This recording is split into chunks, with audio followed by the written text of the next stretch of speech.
Welcome to the Pitching Podcast. I'm your host, Steven Flutie-Davis, and today we're diving into marketing strategies, digital marketing. Honestly, does anybody really know what we're doing? We just kind of like shoot from the hip, what works for LinkedIn? Does it work for Instagram, Twitter, TikTok for those that have TikTok? Honestly, who the heck knows? Like, I know I don't. Try to figure it out. I think I'm doing the right things by posting every day on LinkedIn, commenting, do videos do better than, just regular text. Who the heck really knows? So today I'm hoping that we can provide you with as much information as possible. We have the MedTech marketing guru, Ryan Pistone, over 15 years of experience in our industry. Ryan, welcome to the podcast. Hi, Steven. It's a compliment being called a guru. Most people don't call me that, but I'll take it. Yeah, no, but from what you've taught me in just a short few calls, I mean, we're going with guru. It's worked well. Perfect. Appreciate it. So let's just tell the audience a little bit about your background so that they can, understand how you've really been able to master the digital marketing skills you have. Okay. Yeah. I mean, so I started out in sales, right? And I actually think there's I know for me, talking to a lot of individuals who've been in MedTech marketing, a lot of them did start out in sales and then maybe move to marketing. So I started out big ortho company working as a medical device rep, doing case coverage, account management.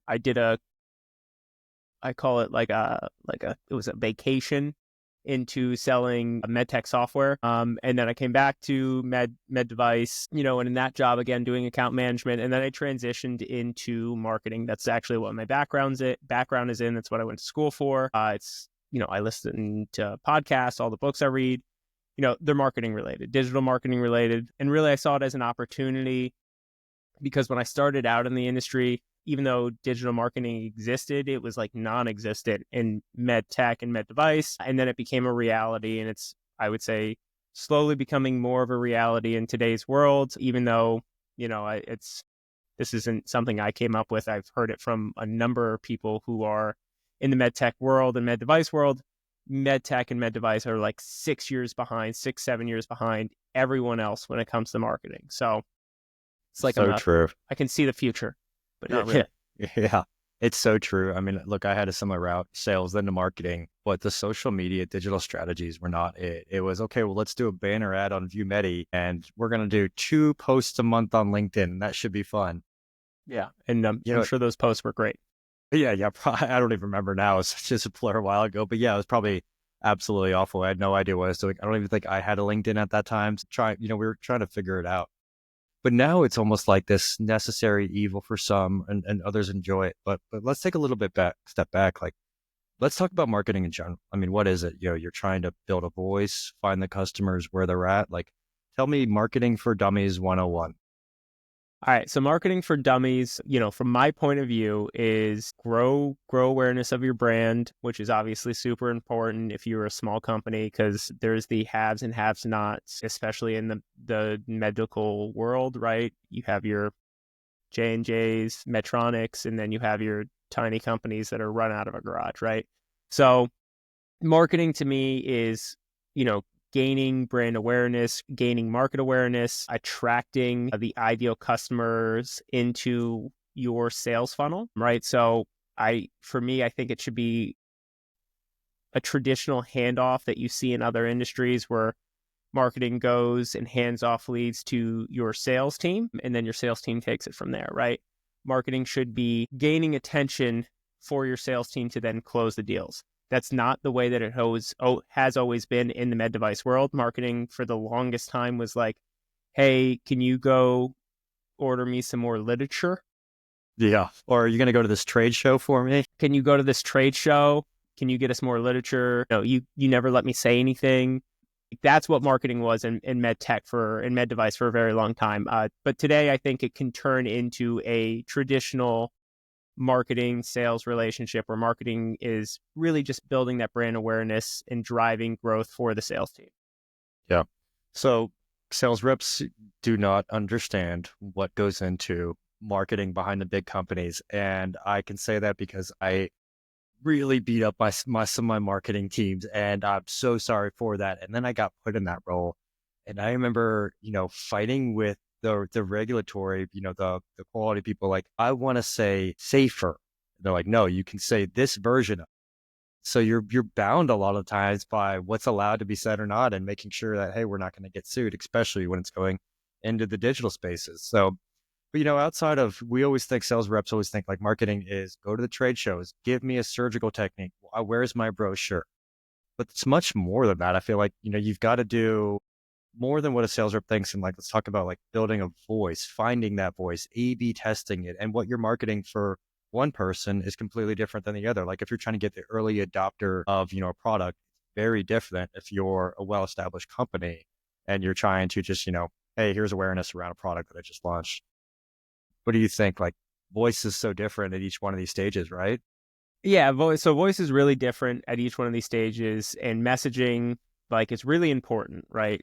So like, I always, anyone I talk to, I was like, you got to get your messaging, especially if, like, let's say you're a startup, because your messaging is way more important than, I would say, a Fortune 500 company's med device messaging, right? Their messaging is bland. It's Yeah. allowed to be bland because it doesn't matter, right? Surgeons, hospital administrators, they're going to look at Medtronic's products because they're Medtronic's products. They might not go with them, but they will look at them because the Medtronic rep brought it to them, and they have that brand recognition and that brand awareness, and they've built that trust over decades of interacting with the customers. If you're a small company, though, your messaging and how you communicate and who you're communicating with is extremely important. If you're not using the right messaging, if you're not connecting like with the early adopters, like you said, right, they care about things that are completely different than, an established person. So after you've moved past that phase of your early adopters, you can adopt your messaging to maybe speak to that second round of people. I'd also say like your messaging and how you position, and it should vary depending on who you're talking to. So like, in hospitals, ASCs, anywhere in the medical space, you have to have multiple people who are going to buy into using your product, right? It's not the old days where we would go and talk to a surgeon, and that surgeon would go to the hospital and be like, this is what I'm using now, deal with it. Like, that's not Yeah. how it works. You have to get multiple people to buy in, and you need to make sure that you're communicating properly to all of those people. And for me, I think marketing should have a big part in that, because they have the ability to start talking to those people way earlier than a sales rep can, right? If you're doing it correctly, you're showing up in those people's lives before they're ready to make a purchasing decision. You're showing up, like, if we're going to look at funnels, like top of funnel, middle of funnel, bottom of funnel, right? If you're doing your messaging properly, you're positioning, you're looking at who you're talking to, you're figuring all that out, you could influence them way earlier than, you can if you're not thinking about that, right? If you're just focusing bottom of the funnel, which I think a lot of companies do, you're going to lose, because then you're competing on brand recognition alone, and you don't have any because you're a small company. Yeah. So it's like the strategic companies, they all have, I would say, static marketing. Yeah, Like, honestly, it's the it's same playbook for boring. all of them. It's Boring. boring. It's the same playbook. They're not really allowed to take risks. Sometimes they're handcuffed, and their marketing is essentially, okay, well, here's our brochure, here's this, and it looks just like everything else. But from us, go ahead. Yeah, no, I was going to say, like, if you don't believe you and I, what I would recommend is like, go look at any of those really large companies' websites, because this is like a really big, their website, whether they're selling a product into maxillofacial or into capital equipment, or like literally every single page looks exactly the same. They don't use any, like, because they're one, they don't have to, and two, they're really bound. Like, their legal team's salaries combined are more than, Any marketing yeah, budget. that like, it's just that they're not allowed to do it. So everything they do is so cookie cutter. There is no playbook. There is no different thing. I will tell you, there are some unique company. Like, there's one unique big company who's doing stuff really different right now. But I would say most of the companies, they do the exact same playbook that they've done for a very long time. And all of their brochures look the same. Yeah. Everything looks exactly the same. Small companies don't have to do that. Yeah, it's like cookie cutter. Sorry if anybody does this, but like it's the suburbs of marketing.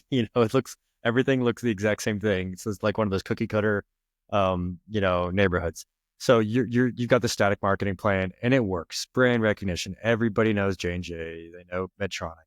So if you're a startup company, you've got to have the most dynamic plan. Like your plan has to be, okay, well, this is planned for early stage. We're pre-commercial. We've just got this. Like you have to have like this wave of like marketing programs, it feels like, to be able to try and get into those funnels. So, I mean, how do you identify where to start if you are an early stage startup? You're pre-commercial and you're trying to build a voice. Like, how do you even go about doing that? And then what are the right channels to try to get that out? Because budgets are a thing. Trade shows are not budget friendly. Yeah, but so trade shows aren't budget friendly, though. I don't know if we'll ever get to it today, but I do have some advice for small companies who do go to trade shows, how to get the most out of it. But so I'll ask you a question. If, you talk to small med, the exact groups that you just talked about, I talk to them sometimes, right? They didn't just create a product or service for nothing, right? They were solving a specific problem, right? Okay. So if you're doing this on a budget, you have a voice, you just have to use it. And the person who usually starts a MedTech company and develops that product, like they're super passionate about the problem that they're solving. I mean, they sometimes quit their job. They put their life investments into it. They know the problem like the back of their hand. They get it. And they have a voice. They just don't use it. So this is something that you see a lot in the SaaS world. So software as a service is you have people create founder-led brands. And I doubt, because he's a B2B SaaS person and he's a very popular B2B SaaS person, but his name's Dave Gerhardt and he wrote a book about it. And it's like called Founder Brand. And it's about how really successful tech companies utilize their founders' stories, but not in like a look at me, but like in a way of like their founder is an evangelist for solving this problem. And then they use a platform like LinkedIn to constantly talk about the problem. And they can do this, and it's perfect for these pre-commercial companies that are still kind of working things out, and maybe their product isn't perfect yet, okay, or their service isn't perfect yet. But they can build brand association with their founder who's building, using LinkedIn, which is free. Okay, it costs time, but it's free, and time. It doesn't take a lot of time, especially if you master the process. But they can build a brand awareness before they ever have a product ready to actually launch. Before they receive clearance, before they could talk about the problem and position their brand as someone who knows the problem and is working on solving the problem without ever actually going, hey, here are the features of our product, which I hate when companies do that. Yeah. But like they can go ergonomics, it has 3.5x.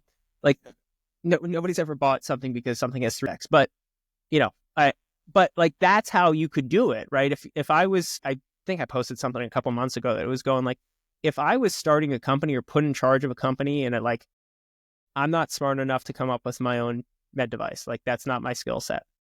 But if I was hired to help someone who was building something from the ground up, I would be like, we're going to put you on LinkedIn every single day, and you're going to talk about this in a very passionate, in your own voice, and you're going to talk about the problem and the issues the problem causes and all the issues and how, you've solved it in the past, but still I'll do all of those things, and you're going to gain awareness for your brand before you ever have something ready. And then when you do have something ready, you're going to have a bunch of people who follow you, who look at you and go, well, he seems to know what he's talking about, or she seems to know. They know what they're talking about.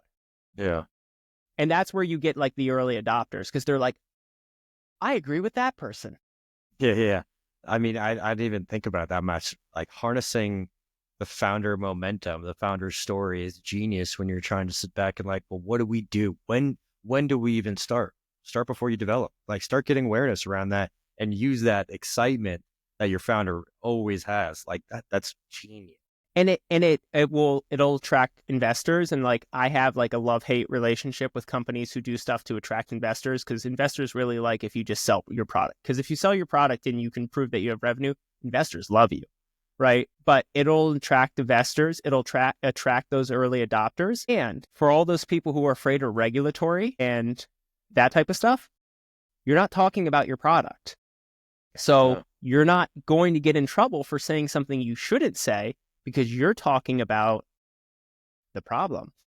You're talking about the problem. You're not going like you're not claiming stuff you shouldn't claim. You're not like, and I asked a friend who is a regulatory expert. I was like, hey, if somebody did this in the MedTech space, would they be fine? And they were like, yeah, it's not a problem at all. We love that. We love when regulatory says no problem at all. Doesn't happen often. They're like, they're not saying anything, especially if like they're an expert. Like, they have the expertise to back it up, right? They're a doctor. They have the expertise to back up their, what they're saying. If they're an engineer, they have the expertise. If it's just some random person off the street who's claiming, that maybe not, but, that's typically not the case. That's most founders are engineers, doctors, or executives who are partnering with an engineer or a doctor. Yeah. So I guess if I could take this advice, like get out there on podcasts, also try to get your awareness out there. And that's a great marketing opportunity too. So let's take a step back. You've got to develop a plan. Marketing was this elaborate plan you talked about. They've got to be dynamic. If you're a startup, static, hey, sorry, we love our strategics, but you've got your plans. You've paid a consultant a ton of money to do so. There's your plan. Great. But startups, you got to figure out a strategy and you have to execute on the strategy. And it has to be really dynamic. So we've already got one of the earliest stages. And you mentioned using the founder and building momentum and just really talking about the problem, becoming some type of like LinkedIn expert, if you will, on whatever that problem you're solving is. Yes. And then we mentioned LinkedIn. LinkedIn's free. Founders love free. Startups love free. We want to be able to use that. But you've got to figure out how to get out there and get your voice out there. Do you think, like if we're talking from a social media stance, digital side of it, ad spend, does that make sense? Digital, or social medias, what's the right social media one to go down? There's so many questions around like, okay, well, TikTok's great. Should we start making some TikTok? No. So like there's a general rule of thumb with marketing. And I would say, that general rule of thumb is you do not move on to a secondary platform until you nail your first platform. Okay. And you should always, and then like the first rule is you should be where your audience is. Okay. I may love Instagram. I don't even have Instagram. Okay. I may love Instagram, but are my doctors on Instagram? Are my health administrators on Instagram? Is it the appropriate platform for someone to take me serious? Right? Same thing goes for TikTok. And I know that like a lot of those companies are constantly pushing themselves to like TikTok was really focused on short videos and now they're focused on long videos. Right. But, I would tell you if you're a professional and you're, an individual or a company and you want to be viewed as an expert, my advice would be and you're selling in the B2B space. Okay.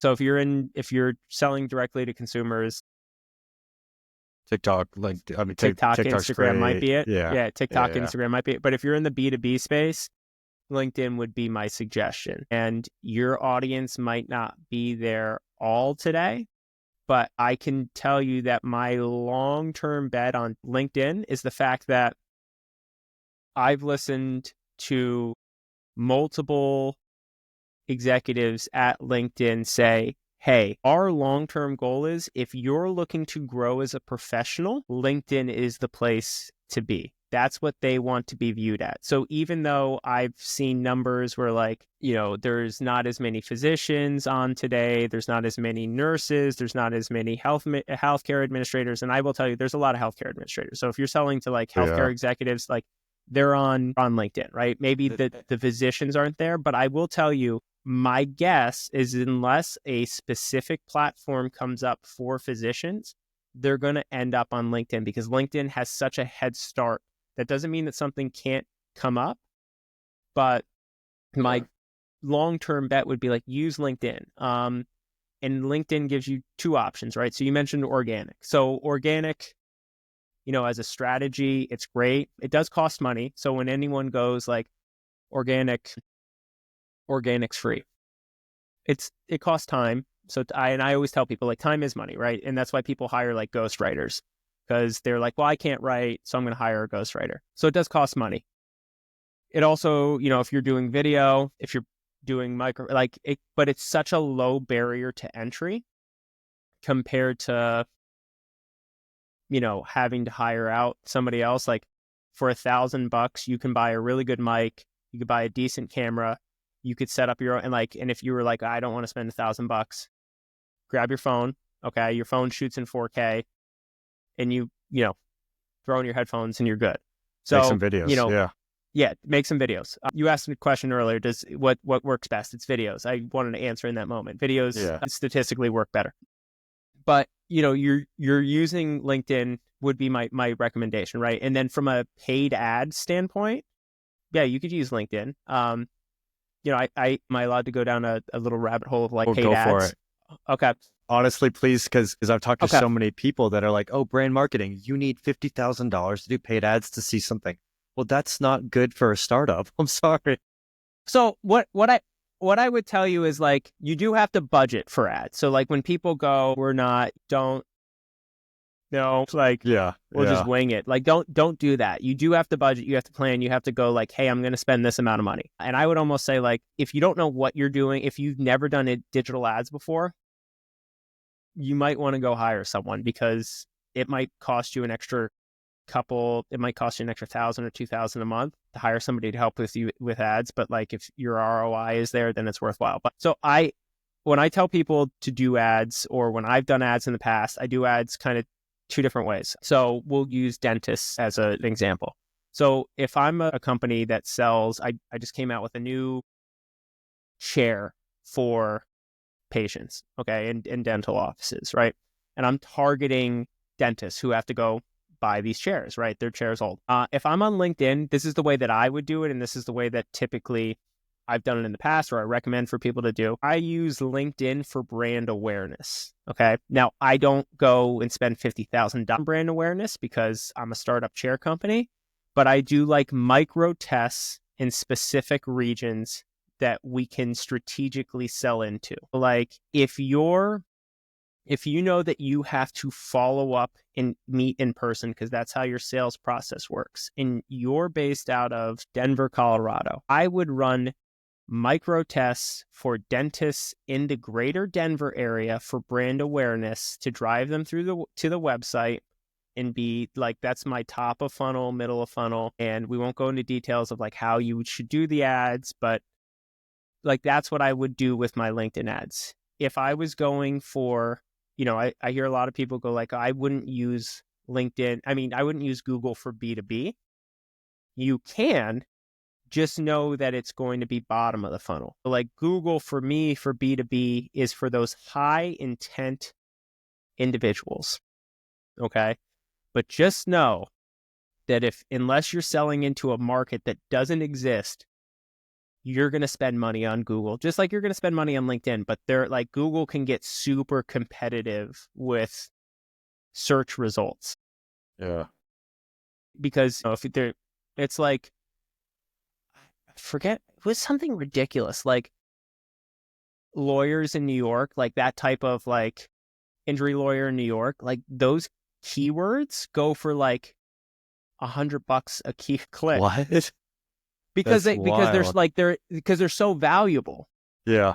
And so like you will run into that sometimes with Google if you're like, man, I'm going for those high intent keywords that if somebody clicks on my Google keyword and they end up on our site, we know they're going to fill out a form. And if they fill out a form, you're going to pay a little bit more, but like you might get a really good lead out of it. And again, you can still do like geographically where you can still do the Denver area. That would be, for a startup, you can do that. I would always recommend organic first. And then if you want to work in a paid strategy, that's kind of what I would do. Don't do LinkedIn stuff and expect to do bottom of the funnel, because you can't really nail intent, but you could get very specific where you're targeting dentists in the greater Colorado area. Yeah. Let's talk a little bit about the funnel. I mean, for some that don't know, like some of the people are like, what funnel are you talking about? Are you funneling a beer? Come on, like, but yeah, beer funnel? Yeah. What's the like?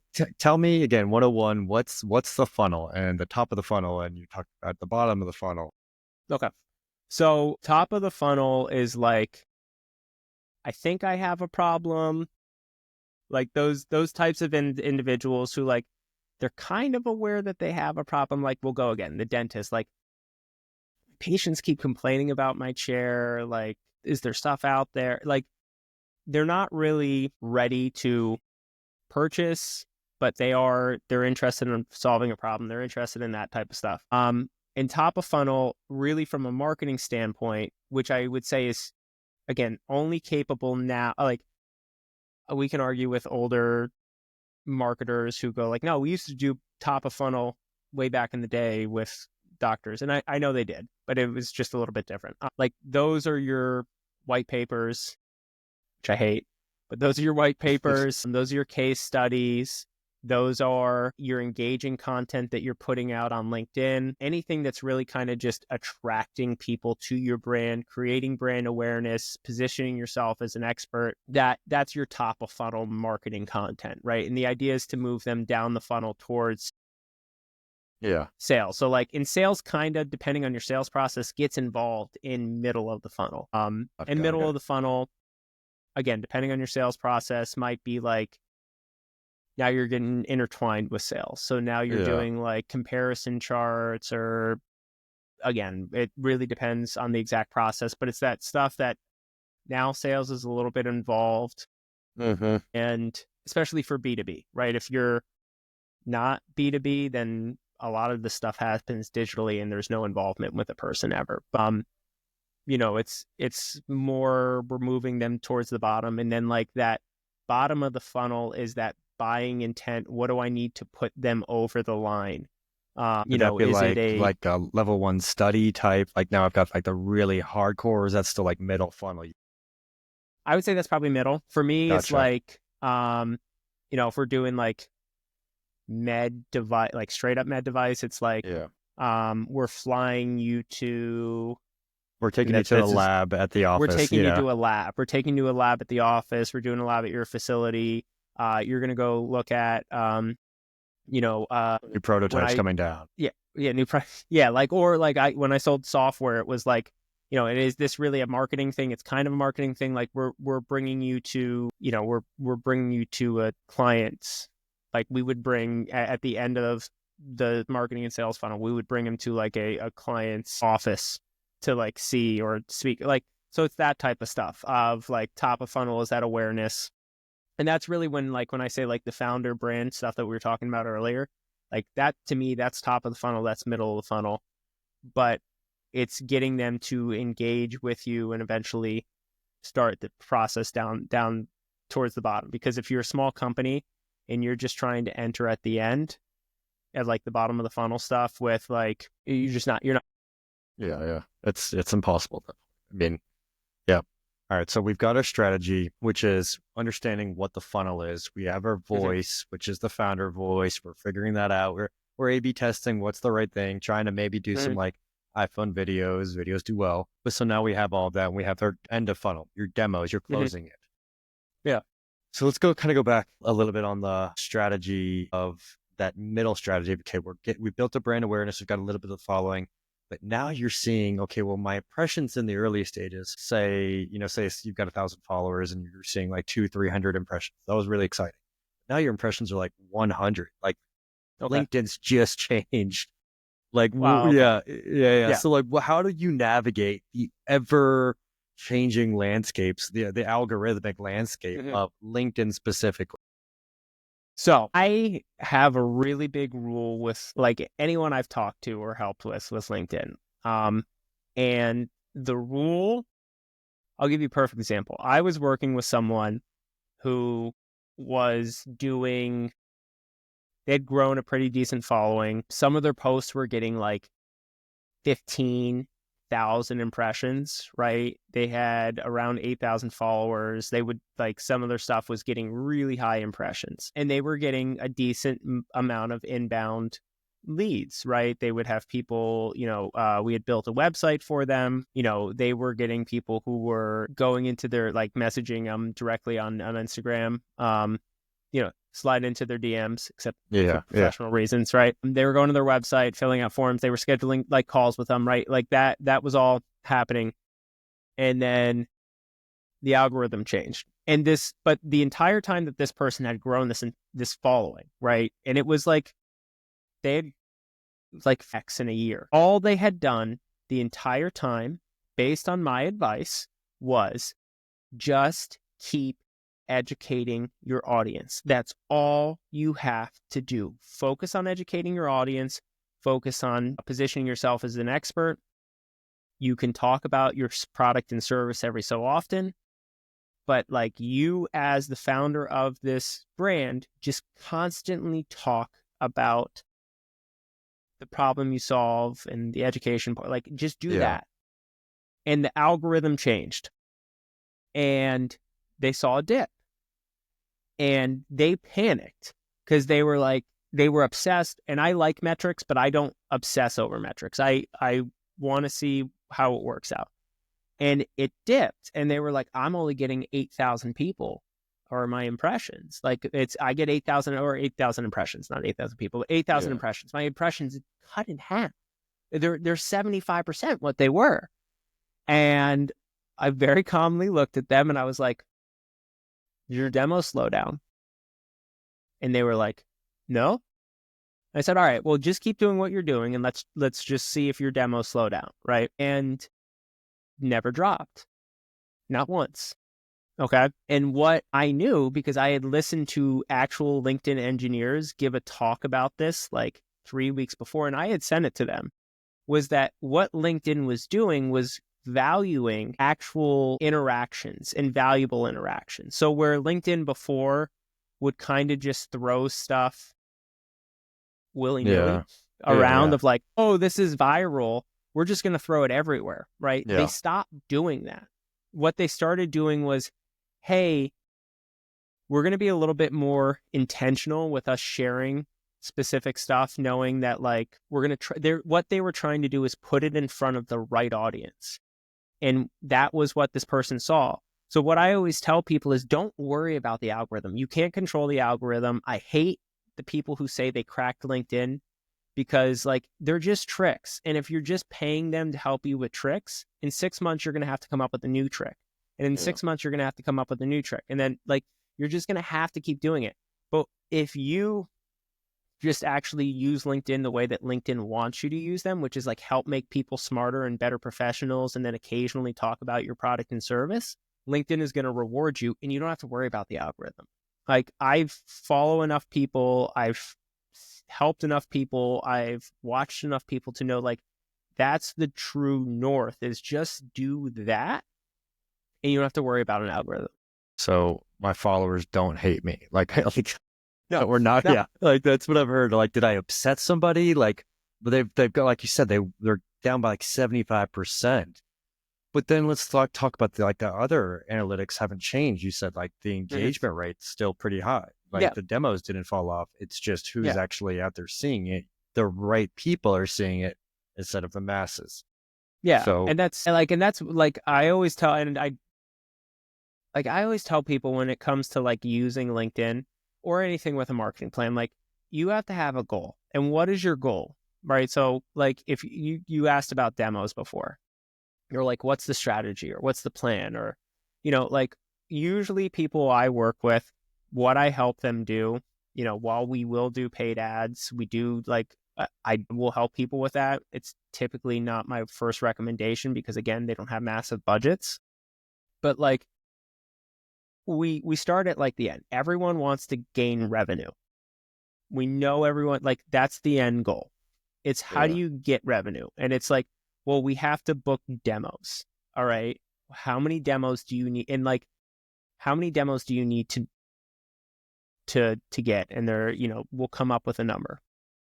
And then you just work in reverse and you go like, all right, well, if you have to get 20 demos and we know that we have to get 20 demos, is there a percentage that that if a certain amount of people end up on your website, they request a demo, and then you kind of look at that and you work in reverse and you go like, well, you have 100 people go to your website a week, which like that's extremely low, but I've worked with companies that like, they don't know. First of all, they don't know, but please use Google Analytics, everybody. So use Google, something. Please. But like, you start at like, what's your goal? And then you work in advance and you go, here's our strategy. We're going to use organic LinkedIn content. We're going to use marketing funnels. We're going to use emails. We're going to have webinars. We're going to do all of these things that we can do on our own, produce on our own. It's low cost. It is time, there is time associated with it. And you just follow that strategy and that plan, and then you adjust along the way. I find that like it doesn't have to be something super complicated. We don't have to start talking about like ABM or all of these like 3-letter acronyms that I get mad at because I'm like, you're just trying to sound cool. Let's not let's just try to keep it simple. And that's really important for these small groups, because if they try to do something super complicated, they'll just give up. Yeah. So actually, question that you talked about founder and like really pushing the personal, but is that the same for actually like the business LinkedIn page? So no. Well, yeah, you could, right? So I have seen companies grow. The reason why LinkedIn does, while I say LinkedIn algorithms don't, LinkedIn does favor people. Mm-hmm. All right. Yeah. So it's easier to grow an individual's page than it is to grow a company's page. What I try to tell people that I work with or people that I advise or just random strangers that ask me has always been like, you should try driving growth with your founder's page or some leader at your company's page. And then the goal of your LinkedIn company page is to not suck, right? Like stay relevant somehow.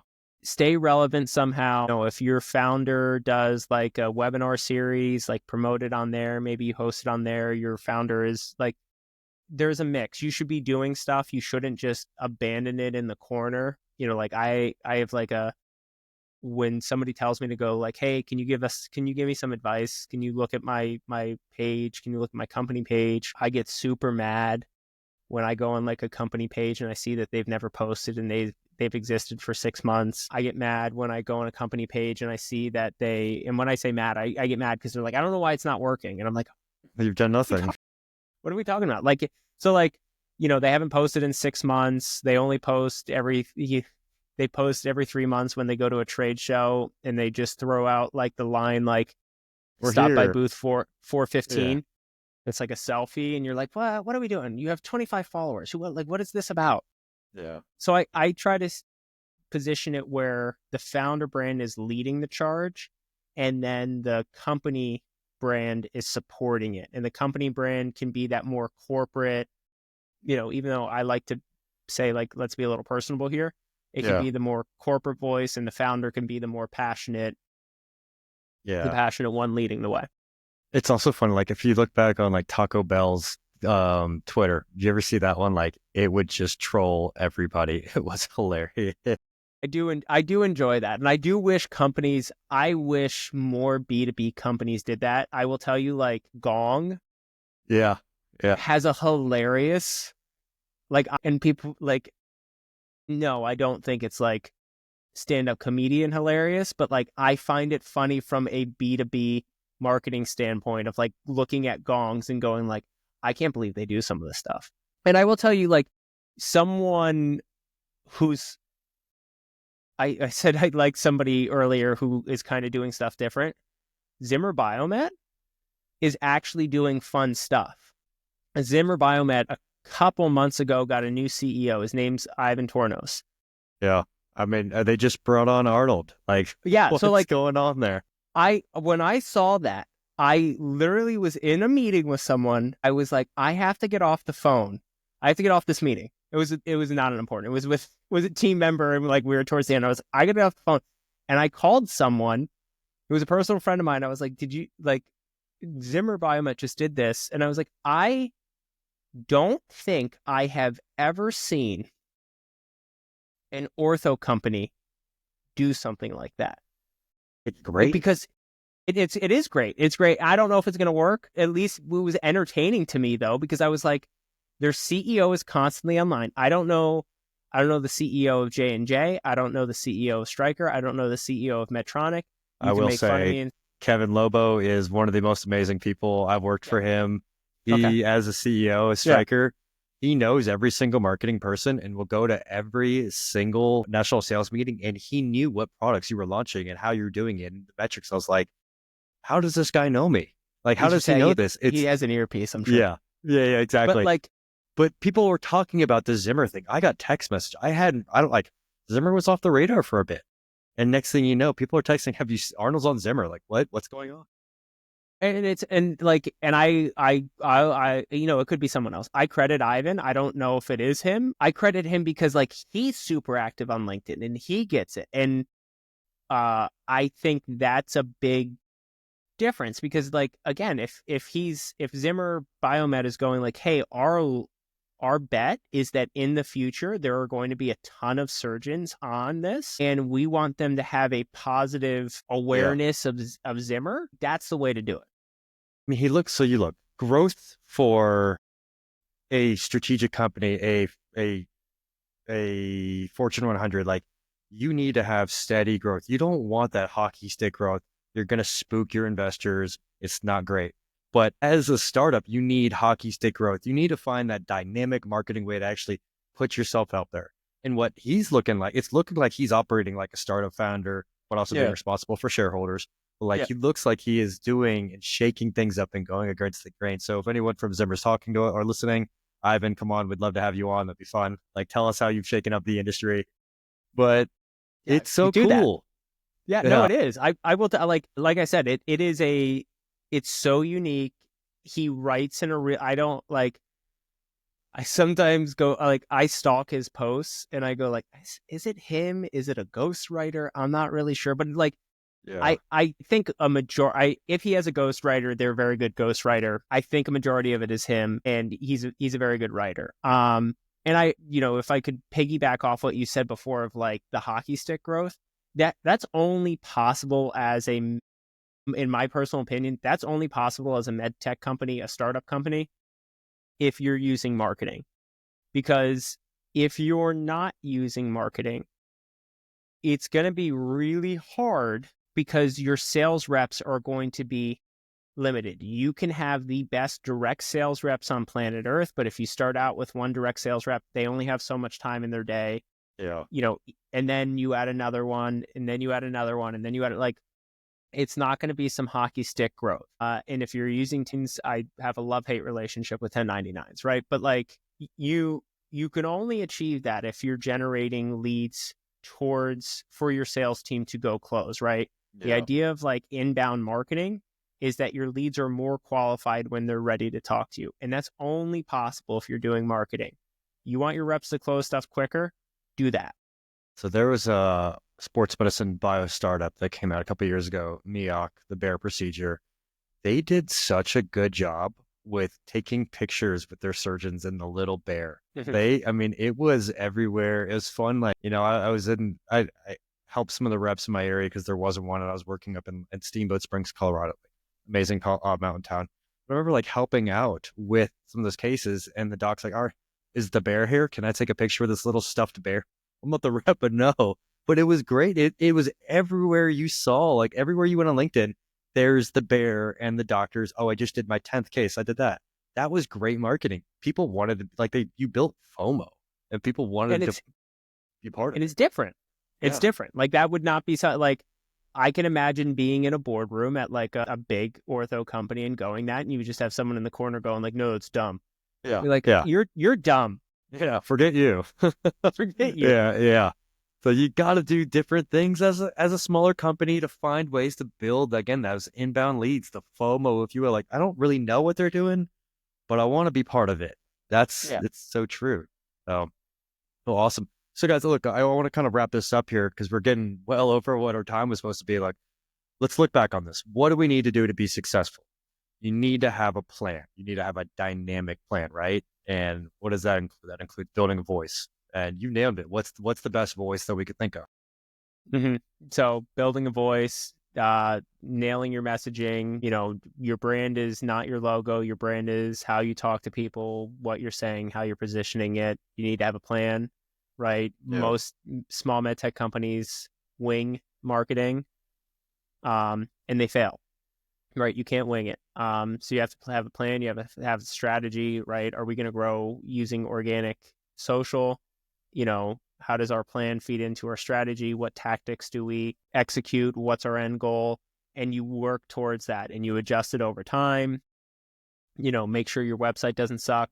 Like that's super important. Make sure Yeah. that you constantly evolve your website as you grow. Make sure that you change your messaging. Use your founder.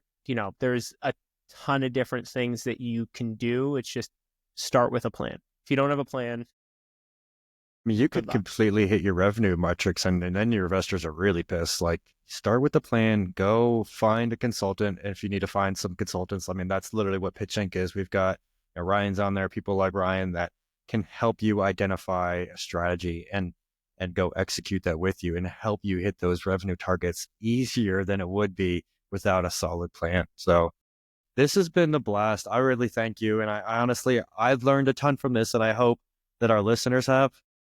Hey, thank you. Yeah, no, we appreciate it. So everyone, again, please listen, follow. You heard what we need. We need engagements on this to get this moving. Please like it. Please follow. We're going to continue to post stuff like this. So again, thank you for everyone coming to the podcast. Ryan, thank you so much. And everyone, Thank you. we'll see you next time. Thank you.